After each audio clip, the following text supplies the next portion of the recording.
Hey, Jeff. Hey, Eric. How are you? I'm pretty good. How are you? Doing well, thank you. You know, a couple months ago, we set up shop at patreon.com/itsthereal. We decided that for as much as we do on our own, it would go way further if we had the help of you guys out there, and you guys have responded in kind, and it is so kind.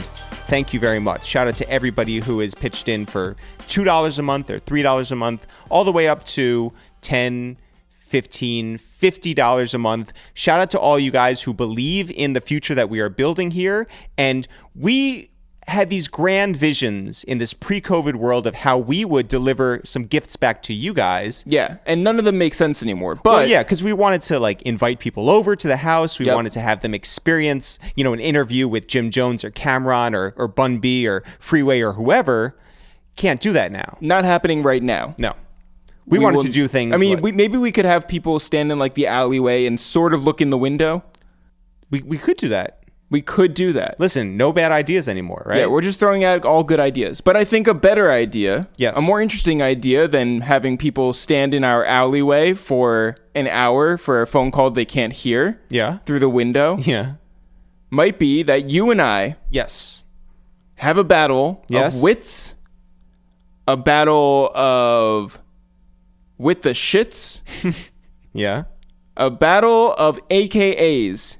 Your AKAs versus my AKAs. All of your nicknames that you've come up with over the past 5 to 10 years versus mine. Okay. Top 20? Top 30? Top 400? How are we doing this? It's not top... I mean, I guess we could do top 400. Okay. For a very captive audience. That's right. Captive, like in the in the alleyway for an hour and a half. So this is going down. This is happening. We've agreed to it. Yeah. We have not shaken hands because... You know, COVID. Yeah. But that's happening on this Sunday. This Sunday. Do we have a time yet? Let's say 5 p.m. because that's when we do our Zoom calls. East Coast time? East Coast time. Eastern Standard Time? Eastern Standard Time. New York time? New York time. Okay. 5 o'clock p.m. Alert the New York Times. In our Zoom.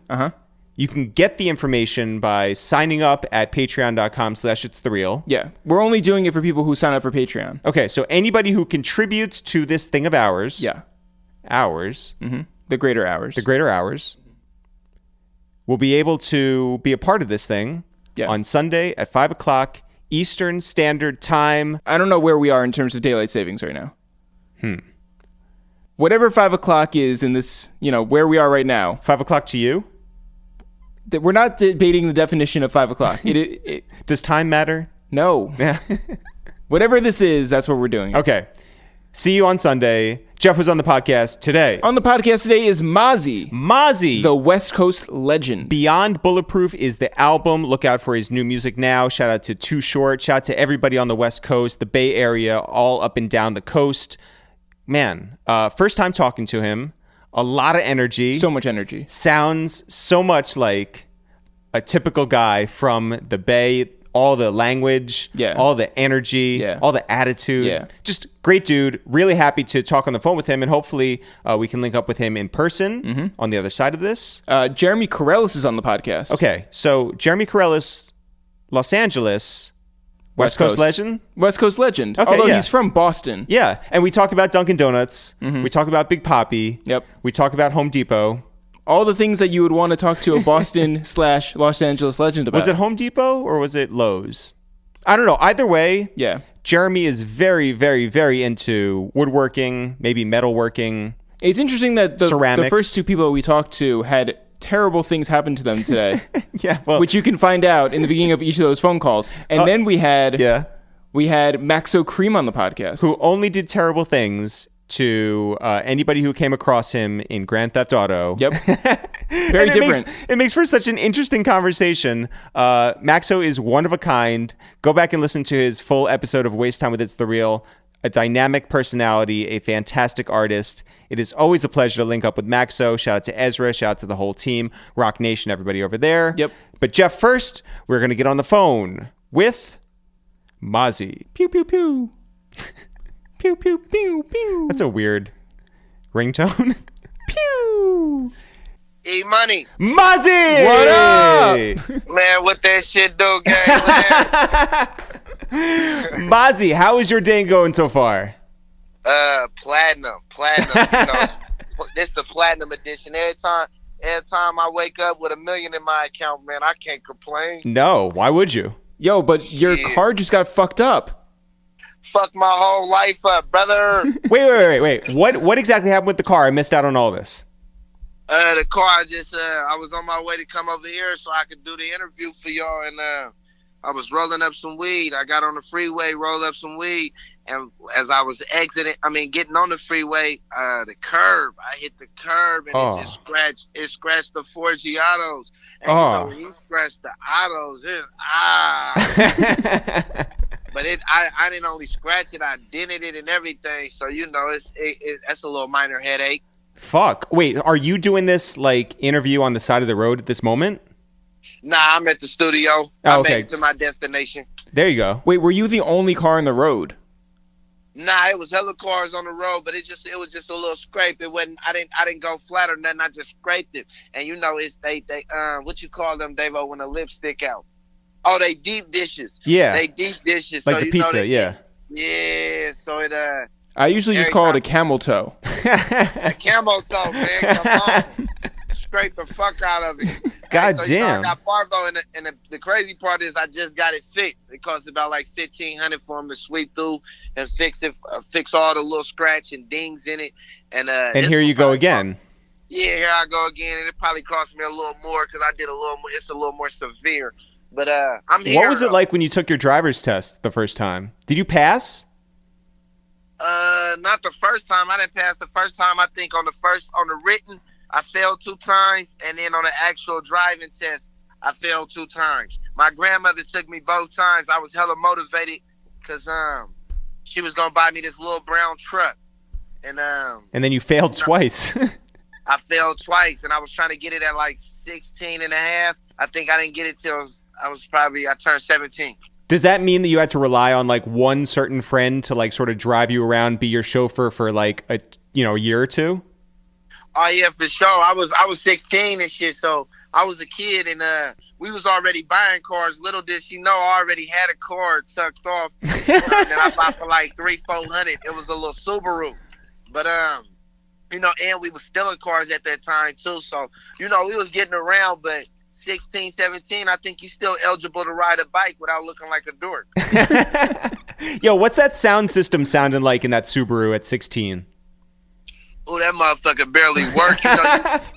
You know, we had the tape player. You had to put the tape player in there. You remember the little auxiliary with the tape? Oh, hell yeah. Yeah, absolutely. Yeah, so I had to put the tape player in there, so it was spunky, but I enjoyed it. What were you listening to back then? Back then, I was on Messy Marv. Messy Marv. I fuck with a lot of Jacka.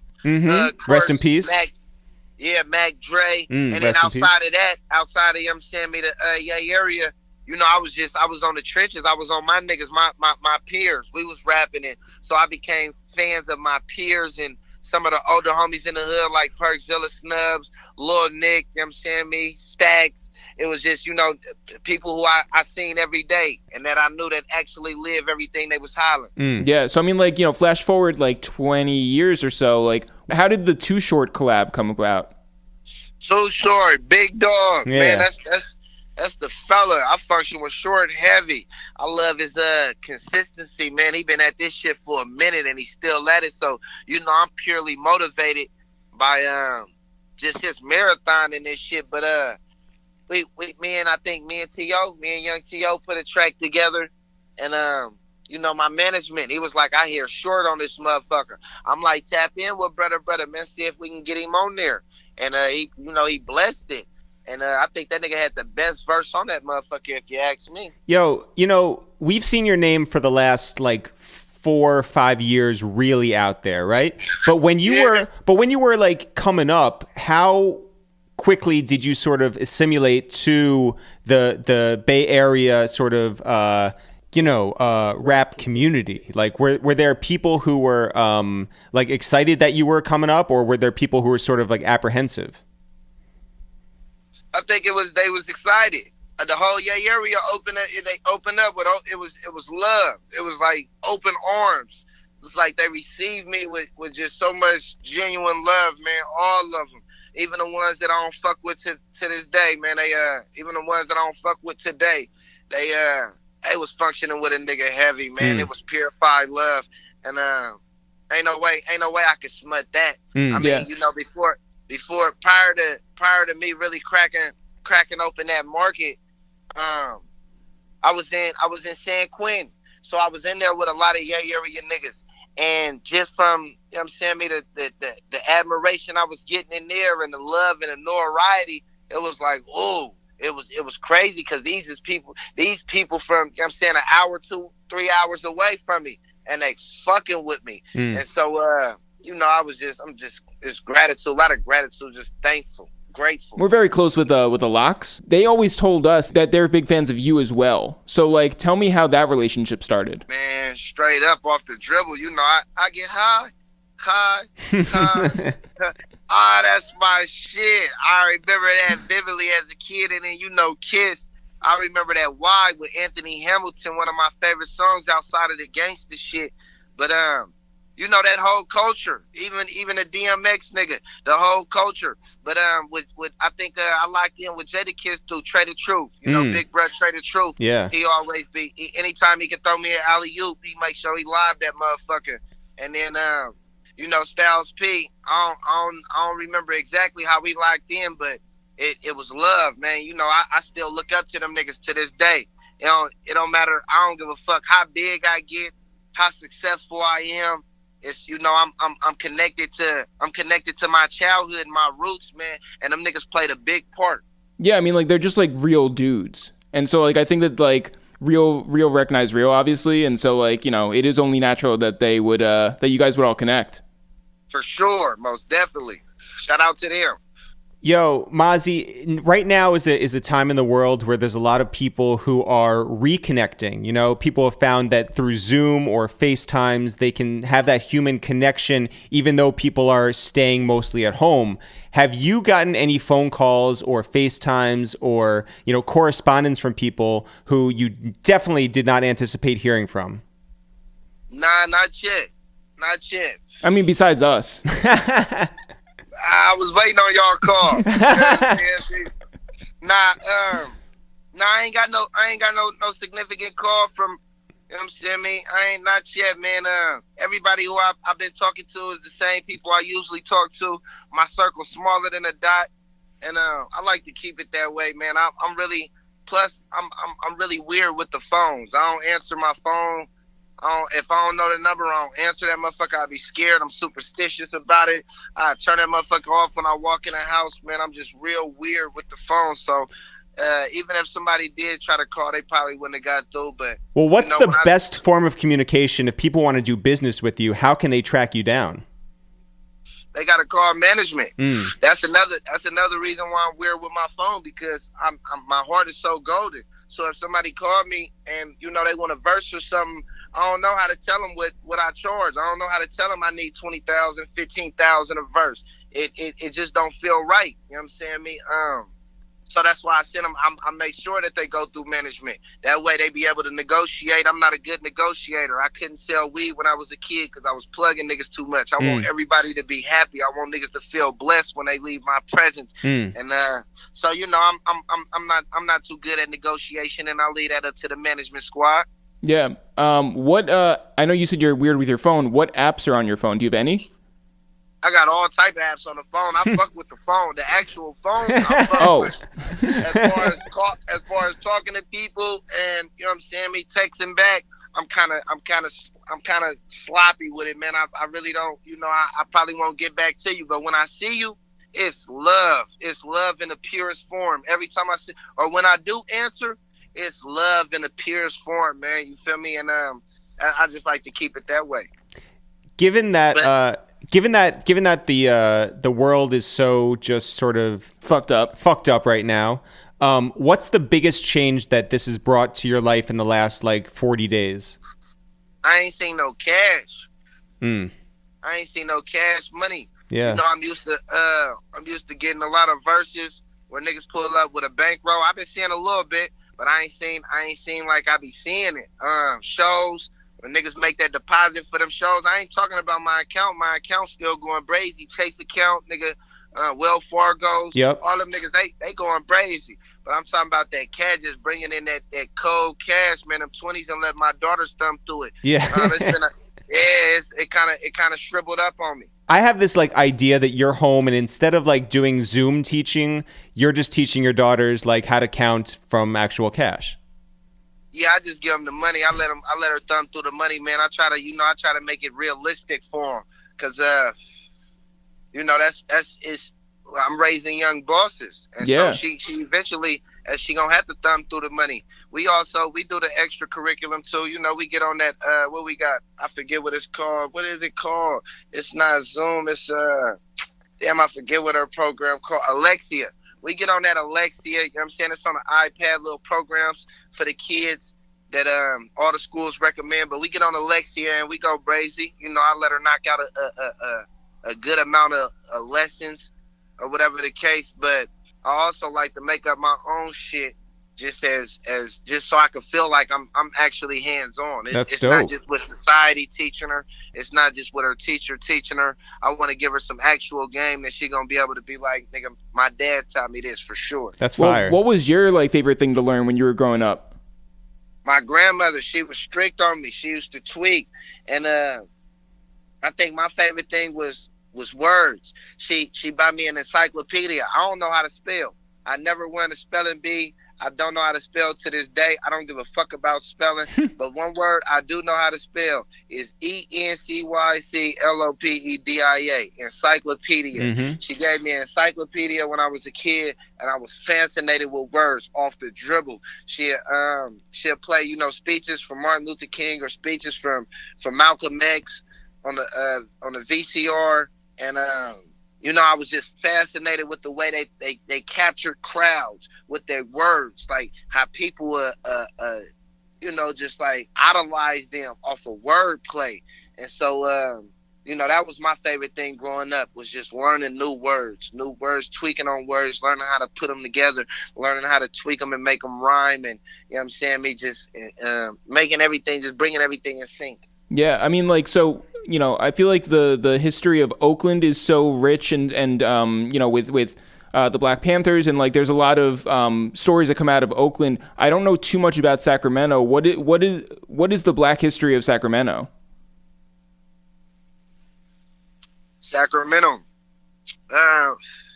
Well, you know, they got the African American Muslims. They got that squad out there, as far as, you know what I'm saying, me. You know, but it's gang culture. I ain't gonna lie, the Black history is gang culture.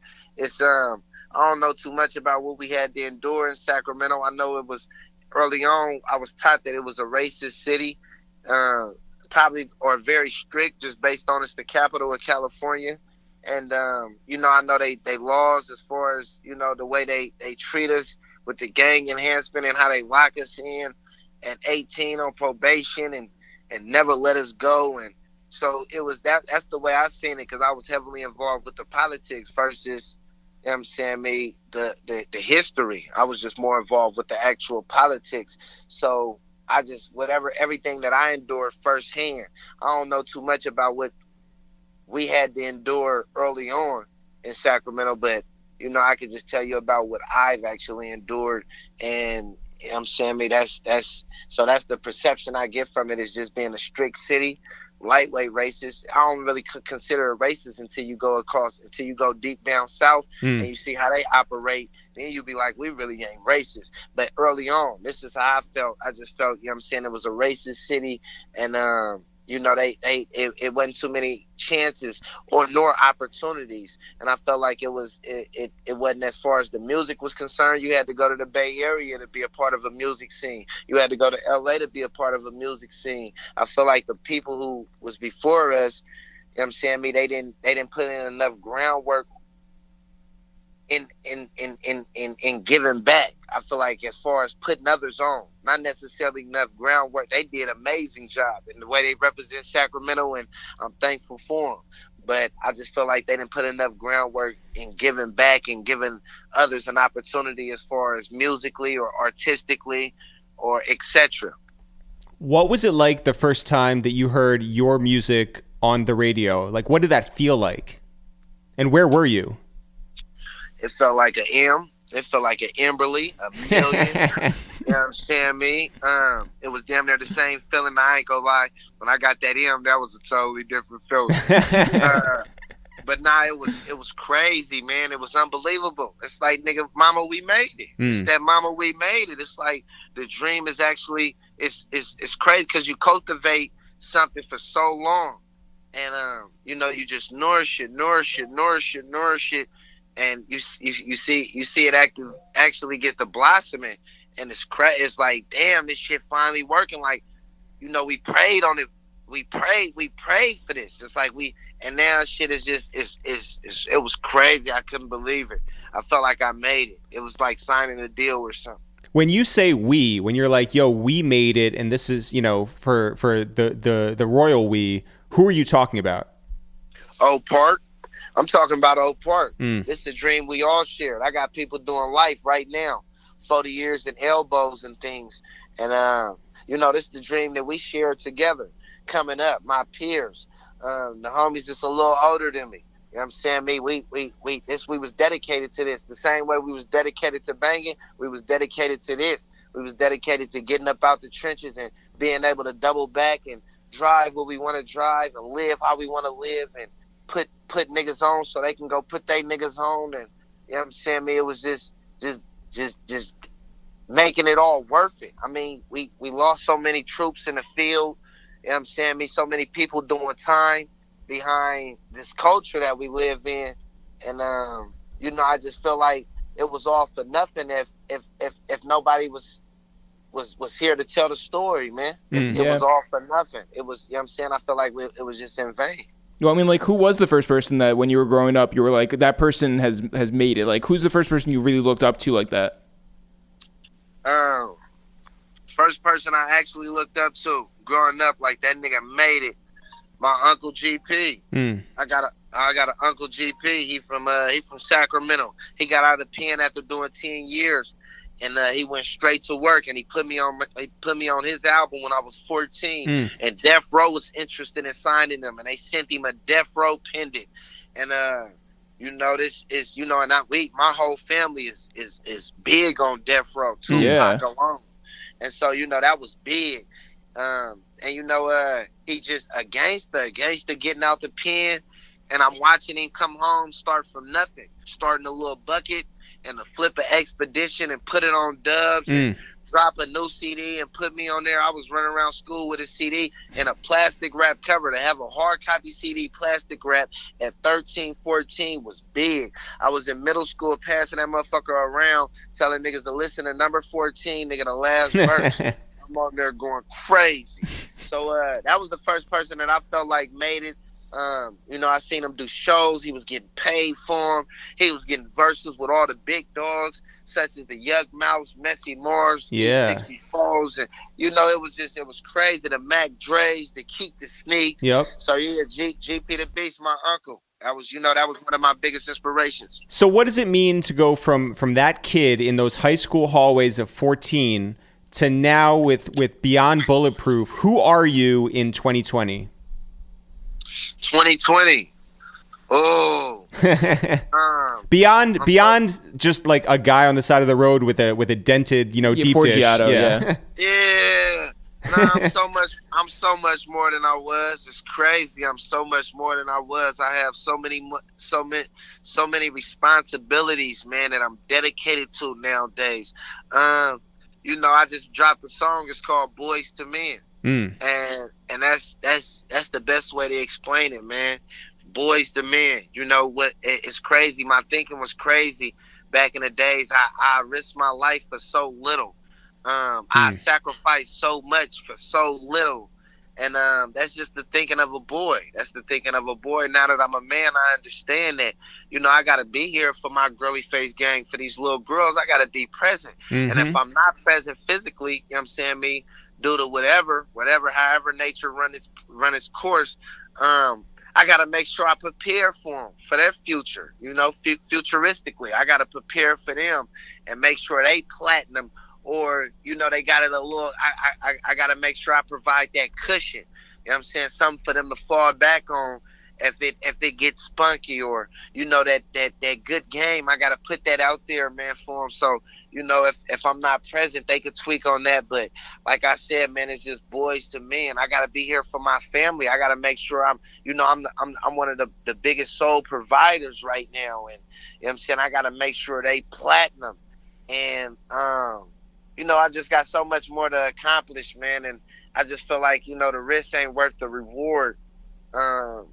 As far as my prior activities and the way I was living. And so that's what you got nowadays, man. You got, I was telling somebody, I came in the game on straight bullshit, rah, blah, da, da, nigga, headshot, neck shot, and now you got beyond bulletproof. To love one unconditionally is bulletproof.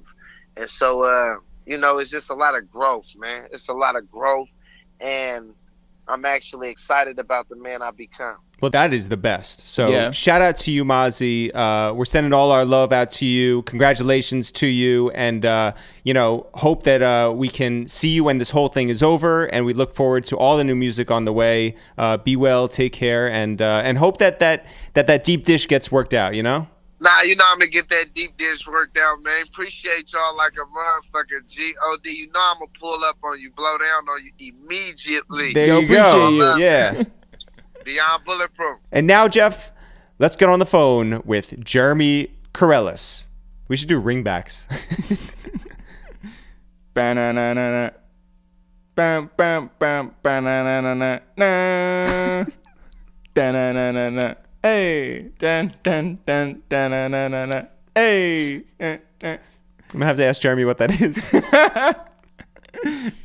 Jeremy! What up? What's going on, fellas? How are you? It's been an interesting morning. Already? Yeah. Already. Talk about it. Yeah, by the way, it's like 9 a.m. where you are. I know. So my head is bleeding. I slammed my head into the shower caddy this morning. On purpose? On purpose, yeah. Yeah, on purpose. Just for something new, you know? Just to feel again. And, yeah, so right now I look like 03 Dipset with the towel under my hat. Is it possible to not go into work today? I mean, I don't go in anywhere. Just to give people an idea of where you are, and if you recognize that accent, yes, folks, he is from Boston, but he lives in East Los Angeles. East Los Angeles, my second home. What's it like out there right now? Bloody. Yeah, I mean, the blood is flowing. It's kind of crazy in LA, man. It's nice to drive though. There's no traffic, anything like that. So that's got to be so strange. Yeah, I mean, I don't go anywhere, but I just drive around aimlessly. I saw on your Instagram that you like went to like Joshua Tree or something. So like, was that an actual trip, or am I just like making that up? No, so I drove through. Basically, you can go through the mountains to Palmdale. Well, yeah, it's not quite Joshua Tree. It's where Afro Man lives, but through like the Pasadena Mountains or whatever, and then you end up in Palmdale, and then like I just drove back. So it wasn't like a trip. You weren't on a mission to go find Afro Man? Yeah, wait, how did you find out that Afro Man lives there? Is it on their Wikipedia page? Well, first of all, for real Afro Man fans, yeah, we know. There's a song called Palmdale that he had, and that's the first time I ever heard of it, actually, to be honest. Very cool. You know, Jeremy, This is going great. Your head is bleeding, and you're here talking about Afro Man and where he lives. If you get out, you know, once a week, where are you headed? Man, that's a good question. I've been going to Ace Hardware.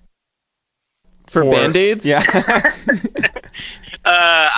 Just seeing what kind of projects I can get myself into on the weekends. Whoa. Well, are you like a handy individual?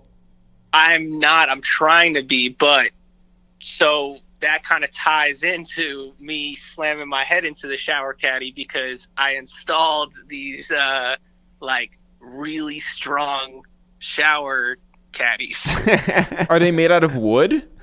No, they're metal, but like they don't fall off, like no matter the,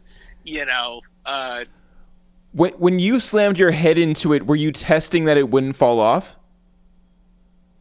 Let's just go with that. Sure.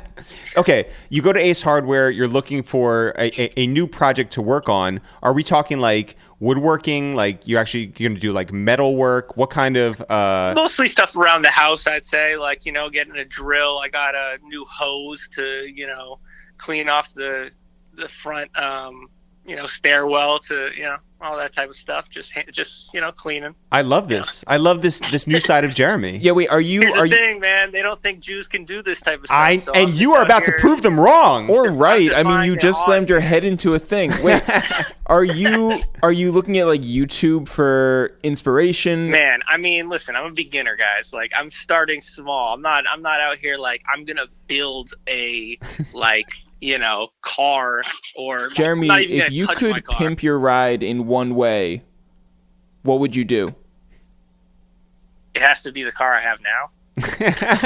Yes, it does. It does have to be the car you had. Those are the rules. Yeah. All right. Well, I got my windows tinted, but I want them like dark. I want 5%. But I gotta say, the stock sound system in a 2012 Honda Civic is not the worst thing. Wait, okay, but I'm talking about like if you had to because they would always put something in your trunk that you just don't need. Yeah, like a fish tank. Oh, yeah. you're talking about West Coast Custom. yeah, I'm talking about like they would put like a toaster in there and be like, hey, like now you can make bread. I love that. Yeah, I love that. Wow, that's actually pretty cool. I think so too. I like that. I'd maybe a coffee machine. Everything else would just be like, I'm not trying to drive with that in my car,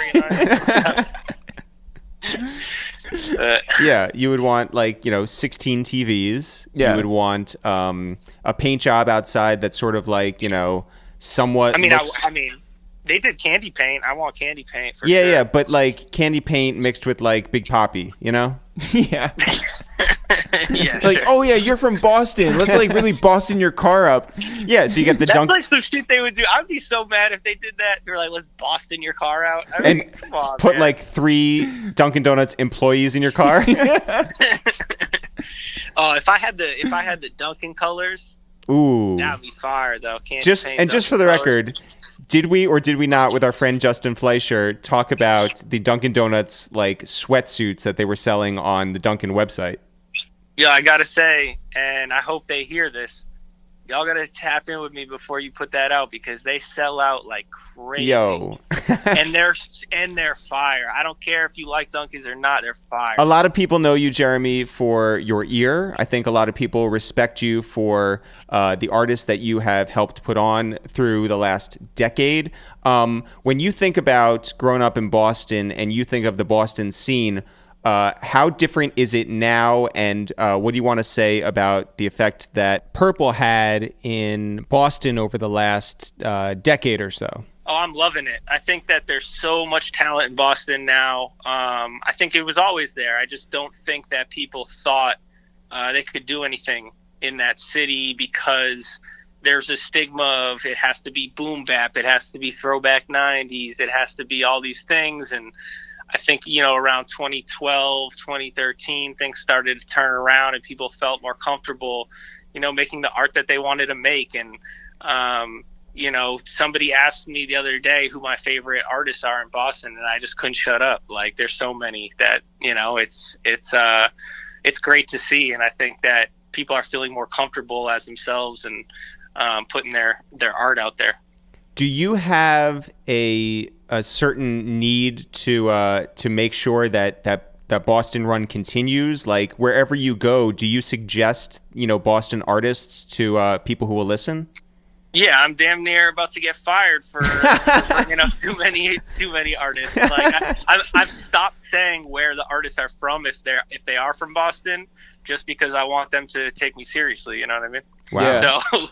But yeah, I always throw Boston in the mix. It's super important to me. I think that I'm always gonna ride for them. I'm always gonna ride for Boston. I'm trying to bring back what I can, and whether it's panels, whether it's just always leaving my DMs open for people and all that type of stuff. Well, does that actually work? Because listen, we get a lot of DMs as well, but we also don't have any real purpose for people DMing us like their music. Never. Like, we can't put you on, we can't do anything. I do think the funny thing that comes with those DMs is the lack of directness, you know, in certain respects. Yeah. And it's not like, hey, Eric and Jeff, I appreciate you for this. This is what I am looking to get done. No, it's, I made music, here it is, listen to it now, drop everything. So Jeremy, is there a good end game to it, and do you find value in people DMing you? There's a lot to sift through, for sure. There's definitely a lot of just links, and like, to me, you know, I don't, that's not my thing. I don't like just getting a link with no context or anything like that.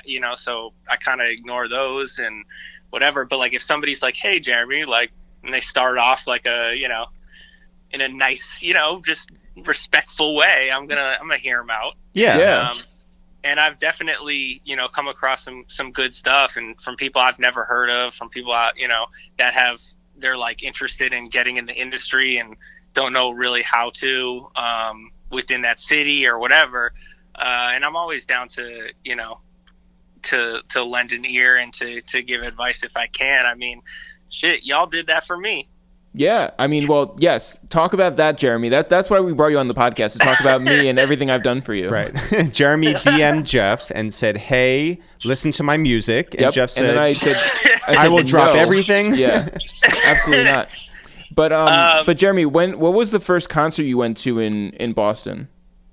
Like in terms of like rap shows and stuff like that, and knowing like I was, this was it. No, like what was the first concert you went to? Yeah, I feel like this is going to be an embarrassing answer. In Boston. If it's like first concert ever? New Kids on the Block, New Kids on the Block, New Kids on the Block. Hometown show. No, I'm not that old, man. Probably like, I think Third Eye Blind at the Orpheum. Wow. Sick. Or Shakira at the Garden. Wow. Yeah. Wait, Those okay. are probably my first. Wait, who did you go to the Shakira concert with? Like my family. Yes. My sister and shit, Yes. Like, when you saw her at the Super Bowl this year, were you like, yo, I was there at the early end? Yeah. Yeah, I was like, I discovered her at the Garden. She DM'd me, yeah. Yeah. She actually had some weird visuals too. She had like Saddam Hussein playing chess with George Bush and stuff. And, like, all sorts of stuff. And I was like, okay. Man, her third eye was very not blind. Third eye not blind for sure. Jeremy, when you moved to LA, did you know what to expect? Jeremy stepped off the bus and he said, this city has opened itself up to me. That's right. Yeah. I said, on dogs, where's the nearest donkeys? No, I think I didn't know what to expect. I think a lot of people, especially back home, were like, you're gonna hate it. Like, everyone's fake, blah blah blah. Like, LA has that stigma of like Hollywood, and fake it till you make it, whatever. And you can find that for sure. But like, I think the biggest, revelation that came rather quickly was that it's just like every other city. Like, you can find that. You can find good pockets of good people. You can find like anybody in the world. There's a million transplants out here too, and and like LA natives are dope. Like, there's so much culture out here, and it's just like you can find whatever, just like any city, man. And who are some of the most important people that you found in Los Angeles? Man, other Boston people. Come on. No. I mean, I think that like Aisha White. When I started working for Aisha White, I think that really helped me learn a lot about different movers and shakers or whatever in the city, and just like getting my hands dirty with all the music stuff out here. She's an LA native, and has been doing PR stuff for a long time. So I think that was definitely like a huge plus, meeting her early on. Being in LA during a pandemic, does Boston feel super far? I mean, like, do you have a regular like Zoom call with your family? Like, how do you keep in touch? Yeah, I think that it's actually funny. I think that all of this has brought like people back into my life.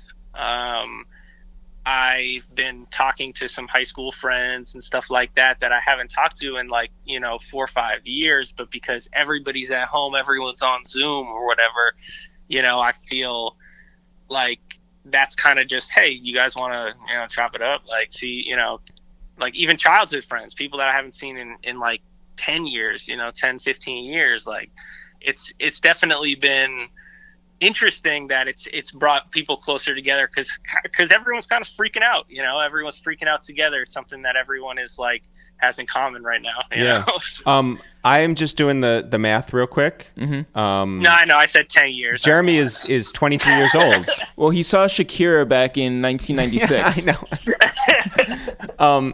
Jeremy, how is the work day changed for you now that you don't have an office to go into? How do you keep up with your coworkers? How do you listen to new music or make sure that your projects are going to be up to par? And how do you continue to put out work?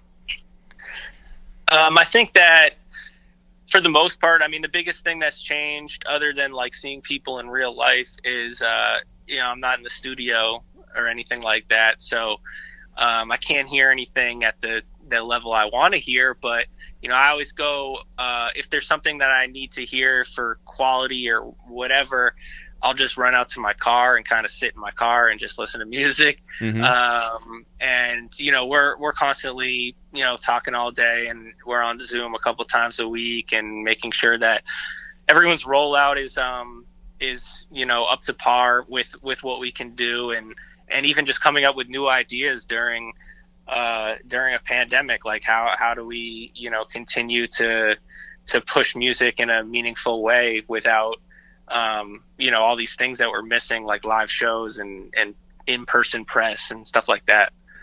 Jeremy, you're online a lot, we are online a lot. I feel like everybody is online a lot right now. Who are the best and most underrated follows on Twitter right now? Oh man, Tosh Patwari. Patwari. Oh, probably not Daniel Tosh. Not. We're talking Tosh 3.0. Yeah, we're talking 3.0. I think Tosh is a great follow. If you read Tosh's stuff too, and then you watch Jesus and Mero, just go ahead and do that, because there's definitely some influence. There. Well, he also works for them, no? I know, now he does, and now I'm like, oh, this makes all the sense in the world. Yeah. Man, it's the real. Oh, real stop. Solid content. Jeremy, you're already on the show. You don't have to do this to get. That's the concussion talking. Yeah. Watching the Jordan documentary, you grew up in Boston. We grew up in New York. We were not Jordan fans. I can't imagine that you were either. What is it like to watch Jordan in modern context? Is it a strange thing to sort of respect a guy that you used to hate? No, I think that Jordan, I think is incredible. Obviously he's incredible, but I've really been enjoying it. I don't hate him as much as I hate some other people Name them. That have played. Name every single one of them. But when I was growing up, Jordan was kind of done, Again, you're 23 years old, so of course, yeah. No, but my big thing was Lakers. My big thing was Lakers Celtics. So it was and then you go and live in Los Angeles. Yeah, but Jeremy's like a mole. No, it's really it's people are like, hey, you probably shouldn't wear that Red Sox hat here, and I'm like, yeah, right. What are you talking about? But no, I it's been a great documentary, especially for while everyone's locked down or whatever. Yeah. I was saying yesterday though, I was like, damn, listen to Jordan talk about Bird like that, and it has nothing to do with anything, but I was just like, yeah, he wanted to be in that category with Bird, and to hear him say that, I was like, oh yeah, all right, cool, yeah. Solidifies Bird. As we go into this new world of virtual concerts, how thankful are you that you're not promoting shows like you did about 10 years ago? Oh man, yeah. Yeah, I am very thankful for that. It sucks because, I mean, who doesn't want to go to shows, and who doesn't want to go to... Actually, it's funny, when you asked me my first rap show in Boston was Styles P, actually. Wow. And it was, he didn't come on till like 2 a.m. There's like 100 people on stage. It was wild. It was great. That's everything you want, you know? Exactly. Wait, was it the same thing with Third Eye Blind? Yeah, Third Eye Blind, same thing. People on stage, you know, girls running around, you know, scandalous. Yeah. You know, all that. And Jeremy went with his family. Yeah. And I was there with my whole family. They waited till 2 a.m. Anything else, Jeremy? Hey, man, I just I appreciate you guys. Oh, what I wanted to say was, you know, I think that what you guys are doing is an incredible thing. Everybody needs to, you know, needs new content. I think content is going to be key during this time, not just for consumers, but I would imagine for y'all. I think this is probably, you know, healthy for y'all too. Yeah. It's very necessary for us. I would argue against it being healthy. This is sort of like knocking our heads against into the shower caddy yeah. on our end. Jeremy, we love you. Take care of yourself. We'll talk to you soon, all right? I love you guys. Appreciate it. And now, Jeff, let's get on the phone with Houston's own Maxo Kream. Ba-na-na-na-na-na. Ba-na-na-na-na-na.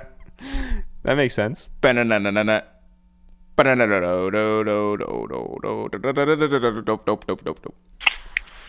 Maxo! What up?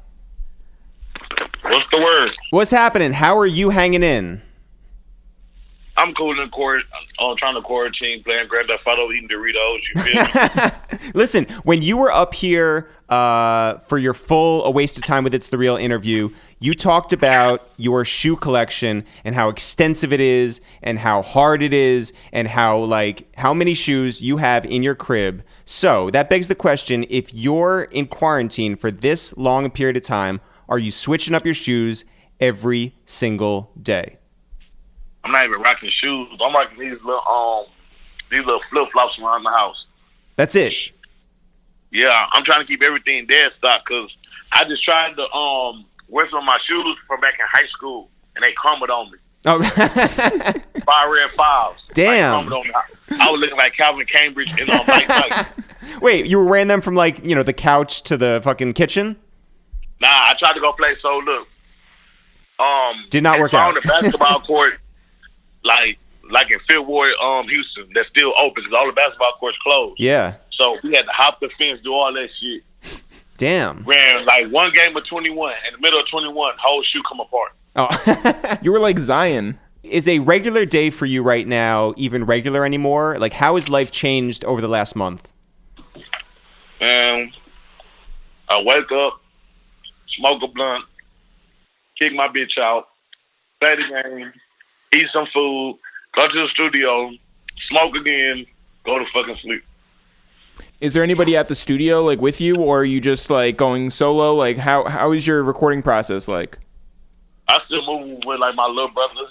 My manager might pull up, but I got studio in my crib too. Mm. Do you trust an engineer to come in, or are you handling all that yourself? Yes, I trust the engineer to come in as long as I Lysol him down. Yeah. You know what I'm saying? And he get the hand sanitizer.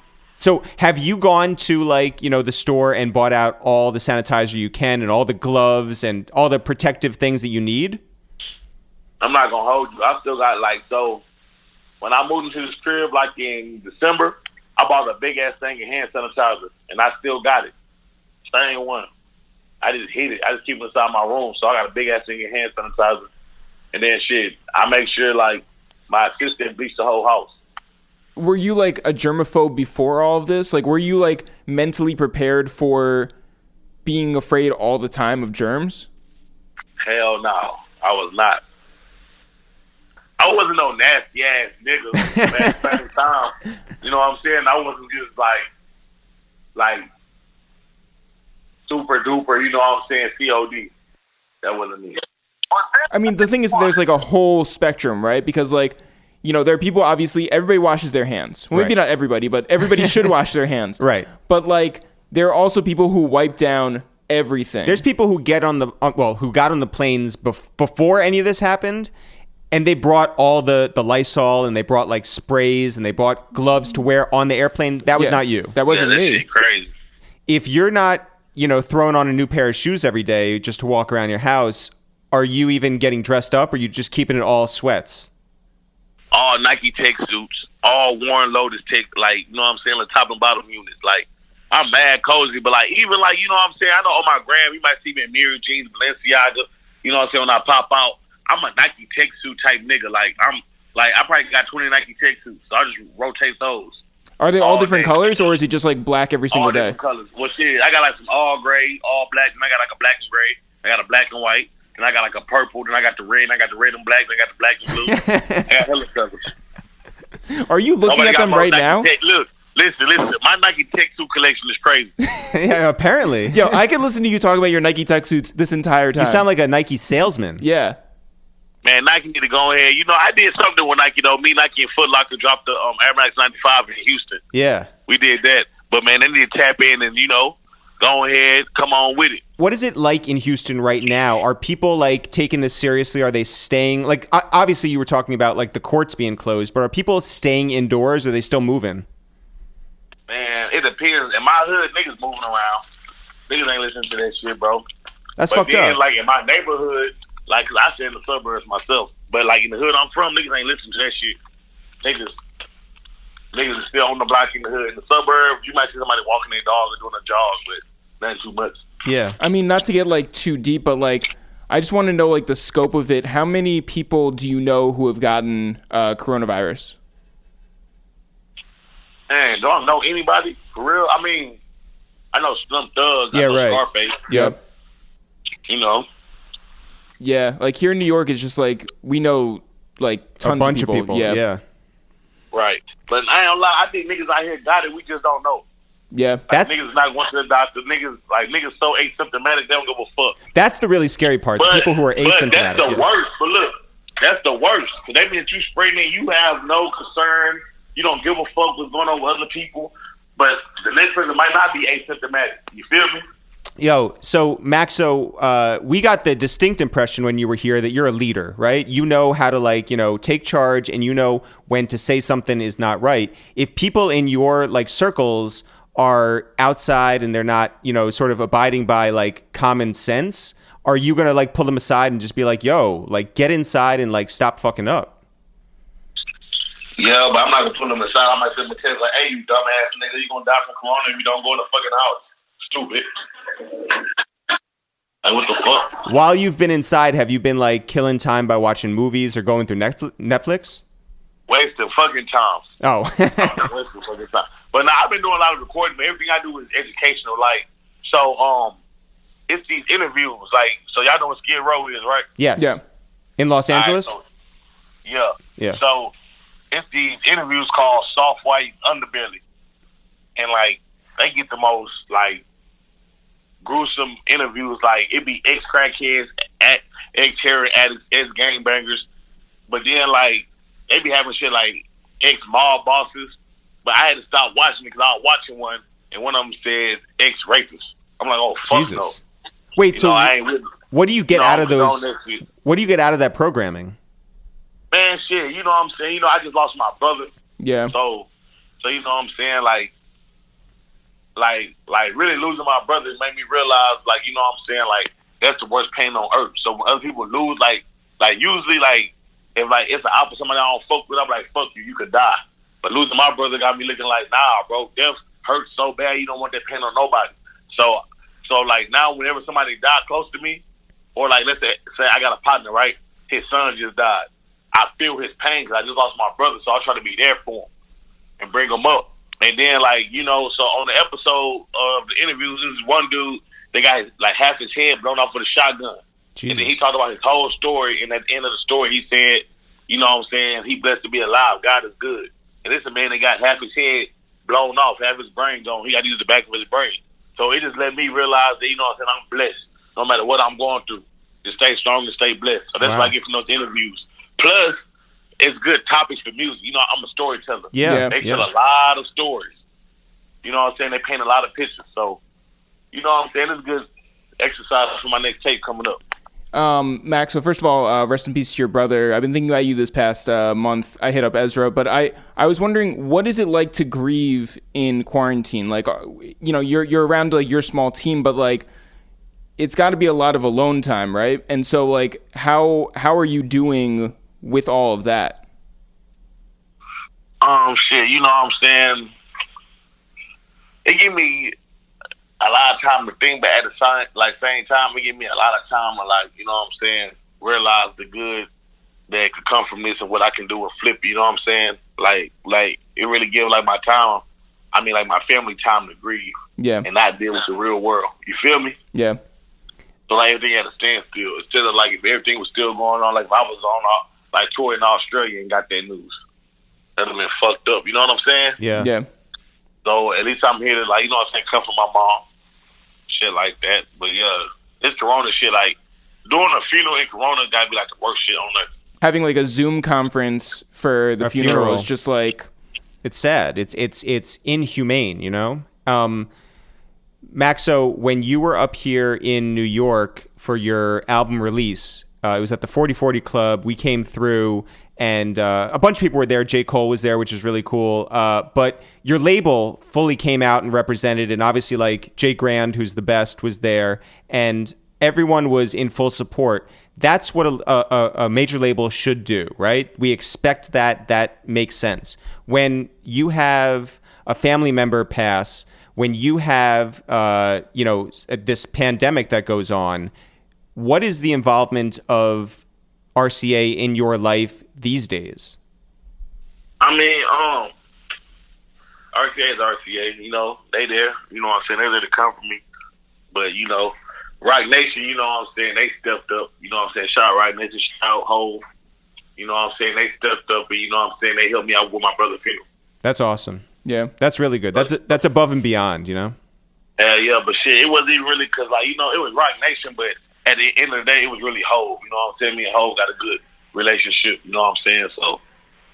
Is there anything that you expect from management or the label during, like, this time right now? Do you need support from them, or are you just so, like, in your zone that you're just like, I'm just going to record, I'm just going to prepare myself for when this is over? And then just, like, deliver shit. Hold on, give me 1 second. Yeah.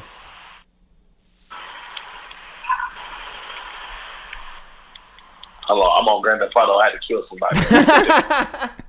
Because these motherfuckers been blowing me up all goddamn day. By the way, of all the ways to get put on hold, this is the best way. I absolutely agree. Can you take us through, like, where you are in Grand Theft Auto? Yeah, that's what I want to hear. Hello? Yeah. Wait. Where are you in Grand Theft Auto's world? I'm online right now. I'm doing I'm setting everything up for the casino heist. Oh.